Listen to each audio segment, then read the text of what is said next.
So let's walk around Chongqing with so many nice neon lights. Ano ba kayong binebenta niya? Oh? Mukhang masarap yung mga binebenta niya yan. Oh? That looks good. Oh? Spicy kaya? Ah. The streets here are up and down. Kaya very seldom ka makakita ng mga nagbabicycle because it's gonna be very hard. Going down, walang problema. Oh, ang gaganda ng mga ano niya. Oh. Uy, kumakain siya ng noodles. Mukhang yum. Ah, ang dami pa palang Berna, ang dami pa palang restaurant sa baba, oh. Kita mo? Kita mo 'yon? Ha? Ayaw mo na, busog ka na, no? Oh, yeah, Zekon food talaga, oh. Oh, ang daming spices. Tama naman yung sinabi nung isang mama, yung spices daw, that will balance the yin and the yang. But ayaw maniwala ni Berna. Kaya kumakain sila ng spices. Ayan, oh, yun yung sasabi ko sa'yo, dalawang river nagmi-meet, oh. Diyan sa sikat na hotel na yan. Nice to walk around, especially during cold season. Ito naman, panay prutas, oh.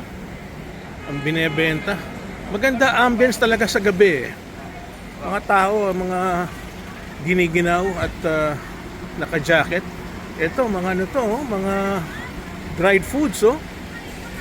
Oh, ang sarap, oh. Ang sarap tignan nila, oh. Ah, ganda ng kulay from red to yellow. Ah, nice.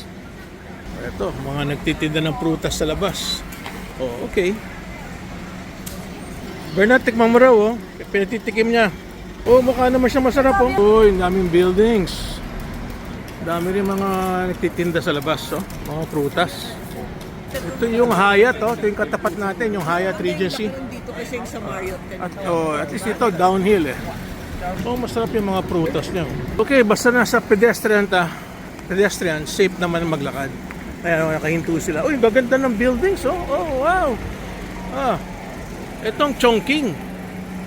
Kaya tinawag pala na the Mega... Oh, Roxy, Berna. Marriott Hotel yan. Yan sa taas, oh. Moxie. Oh, ito nga, yung Hyatt Regency, oh. Katapat ng ating hotel. Maganda nga maglakad dito, no? Oh, tsaka... malinis siya tignan, ano? Oo, yeah. Tsaka... ayan, oh, yun yung Moxie. Kung Marriott member ka, pwedeng bonboy dyan. Ganda rin si Hyatt Regency. Ayan, oh, may kotse na si Huawei, oh. Maganda lang talaga sa China, no? Yung mga buildings nila. May kanya-kanyang character.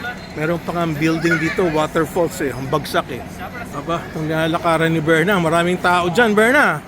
Mukhang pedestrian street na yan, Aba, masaya rito, Madam Berna. Kanya pala, katabi niya yung yung anong tawag yan? Liberation Monument? Bakit tinawag na Liberation Monument yan, ano? Ayan, Liberation Monument. Kanya maraming tao, Oh, wow. Liberation Square from Moxie. Woo! Wow. Super dami ng tao. And Berna's walking through the Liberation Square. Kanya pala sikat na sikat ito, Oh, may gulay, ang daming tao. Oh, mukhang babanggayin si Berna. Masaya rito sa gabi. Ayan, kuha tayo ng 360 degree angle. Oh, masaya rito. Saka masarap maglakad, lalo na kung ikaw ay busog. Yes, we had a very nice free cocktail with drinks doon sa Westin. Kaya nakatipid na kami ng dinner. So, hindi na siguro kami magugutom. Sawa ka pala sa shopping dito, mayaman talaga yung mga Chinese, Lahat ng mga signature models, hawak nila, Para yung kanilang mga locals, hindi na pupunta sa ibang mga bansa, Talagang napakaganda ng China. Kaya sa totoo lang, mas maganda na yata ang China sa Amerika in terms of infrastructure, no? Meron silang EV cars, sobrang dami. Meron silang fast train. Meron silang mga iconic buildings. Pagkain, napakasarap. Yung mga highways nila, ang gaganda ng mga kalye. No? Talagang ano na sila, iba na sila compared to 3 decades ago. Malayo na ang ibang mga countries. No wonder they want to be on top of the world. Kasi iba na sila. Ibang-iba na ang development ng China. It's all because of the government nila, which I'm sure siguro kung may corruption man, hindi ganun kagrabe. Meron siguro pero hindi ganun kagrabe na yung mayaman yung mga politiko nila. Wow, ang lalaki ng mga neon signs. Super laki. Kahapon, kinuna namin, mas matindi pa. Yung tinatawag na Raffles City. Bagong-bago yun, ano? So, uy, Berna, tingnan mo yan, oh. Tingnan mo yung nasa harapan mo. Bulaklak, mga flowers ba yan? Ganda. Hindi naman siguro fake yan, ano? Ha? Totoo yan. Ha? Wow. I love Chongqing, oh. Kaya nakalagay, oh. Yes. Sino ba namang hindi may love sa Chongqing nga naman, no? It's much different from so many years ago.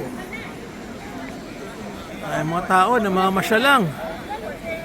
Uy, mukhang masarap yung alak. Katabi ni Gucci. O yan, pwede na dyan.